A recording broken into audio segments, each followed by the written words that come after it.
Unas horas antes de que el gobierno del presidente Donald Trump anuncie fuertes sanciones contra el sector petrolero venezolano, un alto funcionario del Departamento de Estado repitió constantemente a la población en términos de política con respecto a América Latina, que tales medidas no se impondrían ahora.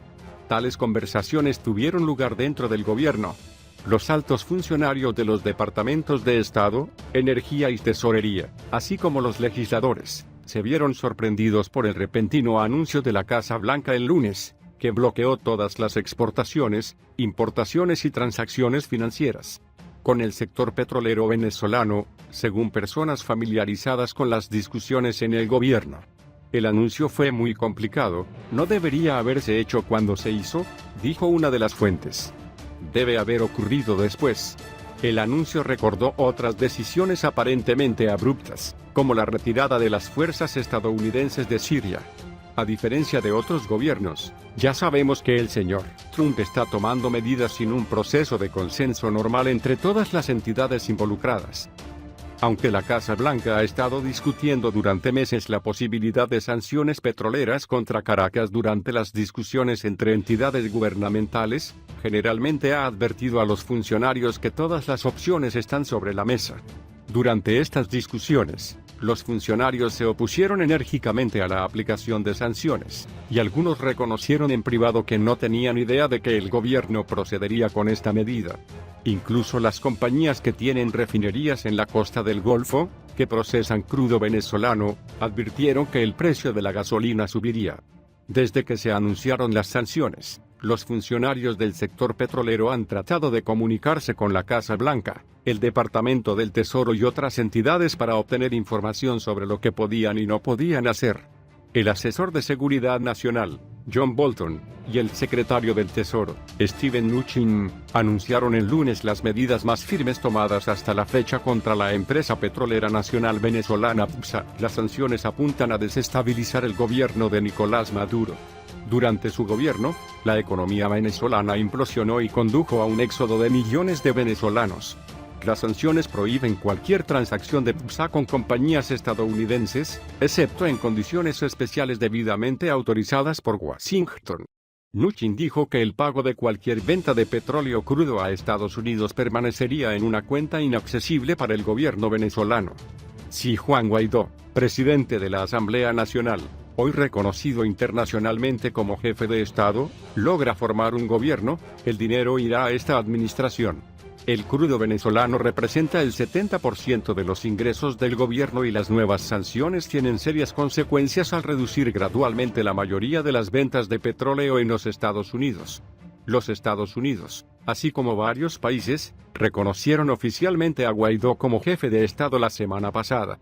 Los bancos nacionales en estos países le están negando a Maduro el acceso a los activos de su país y las sanciones contra PDVSA fueron parte de este esfuerzo. Algunos formuladores de políticas temen que las sanciones puedan interpretarse como una medida unilateral tomada por los Estados Unidos contra Venezuela y que probablemente reviva del estereotipo de que Estados Unidos sigue siendo un país imperialista que sanciona a los países latinoamericanos que se inclinan. Pero también es una cuestión práctica. Varios funcionarios de alto rango fuera de la Casa Blanca dijeron que pensaban que la decisión se había tomado sin estudiar adecuadamente las posibles consecuencias, incluido lo que sucedería si Maduro permanecía en el poder. Los funcionarios del gobierno defendieron el momento en que se imponían las sanciones. Un funcionario de alto rango que habló con los reporteros el jueves dijo que era importante actuar de inmediato para apoyar a Guaidó, no a Maduro, con fondos petroleros. Queríamos asegurarnos de inmediato que Maduro y sus acólitos ya no pueden saquear PDVSA, al menos a través de los Estados Unidos, y que el legítimo presidente de Venezuela puede controlar estos activos con el propósito de ayuda humanitaria y reconstrucción. La economía venezolana, dijo el alto funcionario. Pero aquellos que quedaron fuera del proceso de toma de decisiones dicen que las sanciones fueron el arma más poderosa contra Maduro en los Estados Unidos y que ya no tenía opciones económicas y se mantenía en el poder. Signo de interrogación abierta. ¿Qué pasará ahora cuando maten a los manifestantes? ¿Y si mataron a Guaidó? Una persona familiarizada con las conversaciones dijo, temiendo que el gobierno ya no tenga medios pacíficos para responder, que evitará que el gobierno cubano, o quien sea, lo mate. ¿Qué les impedirá matar al representante de Guaidó en los Estados Unidos? ¿Qué pasa después? Este es el gran reto. El alto funcionario del gobierno dijo que subestimó las herramientas políticas, económicas y diplomáticas que tenemos. Podemos dar muchos pasos, no revelaré nada más, pero puede estar seguro de ello, dijo el funcionario de alto rango. Nadie, Maduro en particular, esperaba que castigáramos a Busa. Tenemos muchas herramientas y estamos listos para usarlas. Pero los críticos de la decisión apuntan a la falta de detalles. Por ejemplo, el gobierno ha dicho que el petróleo actual podría refinarse en los Estados Unidos, pero los ejecutivos petroleros se preguntan qué significa eso exactamente. ¿Es el petróleo que se encuentra en los barcos, en los puertos de Venezuela? Las personas acostumbradas a las discusiones dijeron que algunos temían que los gobiernos que se unieran a los Estados Unidos y reconocieran a Guaidó cambiarían de opinión sobre su apoyo a los Estados Unidos. Dijeron que el gobierno debería haber esperado a que Maduro actúe o coordine un plan con la comunidad internacional para dar al menos la impresión de una medida multilateral. Entonces, no parece que sea una acción estadounidense que se pueda usar para decir que es un golpe respaldado por Washington, que no es el caso, dijo la persona. ¿Es básicamente la lucha de un dictador contra la democracia?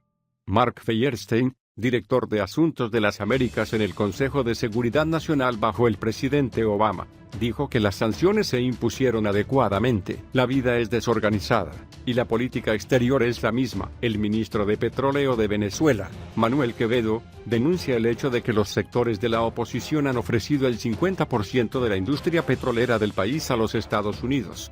La oposición quiere vender todos los recursos del pueblo venezolano, ha ofrecido el 50% de la industria petrolera en Estados Unidos, advirtió el presidente de la estatal Petróleos de Venezuela, PDVSA. En declaraciones hechas el jueves en Caracas, capital venezolana, Quevedo destacó que la derecha quiere que el gobierno del presidente de Estados Unidos, Donald Trump, administre todos los recursos del país bolivariano. Quevedo demandó en los Estados Unidos, manipulando, Guaidó, jefe de la Asamblea Nacional de Venezuela, la mayoría de la oposición declarada desdeñosa en 2016, para dar un golpe y, por lo tanto, controlar los recursos petroleros del país. Debido a esta situación, el representante venezolano de Maximum Oil aseguró que la primera industria y el pueblo venezolano permanecerán en la calle para especificar que Venezuela y PDVSA no están a la venta. Por su parte, Quevedo denunció las recientes sanciones impuestas por Estados Unidos contra el PDVSA, y advirtió que estas acciones intervencionistas tendrán un impacto negativo en el precio del petróleo internacional. Las sanciones de Estados Unidos implican la congelación de $7.000 millones y el bloqueo de todos los pagos realizados por compañías estadounidenses para la compra de petróleo venezolano. Nicolás Maduro ha declarado en repetidas ocasiones que la presión de Washington sobre Caracas se basa en las expectativas del mercado petrolero estadounidense, según el portavoz del Alto Comisionado de las Naciones Unidas para los Derechos Humanos. Entre el 21 y el 26 de enero, 40 personas fueron asesinadas en Venezuela, la mayoría de ellas por FAES, grupos de delincuentes pagados creado por Maduro en 2016. Aislado en el interior del país y repudiado internacionalmente, el tirano comienza a sentir el viento amargo de la puesta del sol y se refugia en los cuarteles. Este es el último capítulo de la experiencia ruinosa del socialismo del siglo XXI. De 2013 a hoy, el PIB de Venezuela se redujo en un 49,6%, según el FMI, que es un desastre. Se ha convertido en el país más corrupto de América Latina, según el Índice de Transparencia Internacional.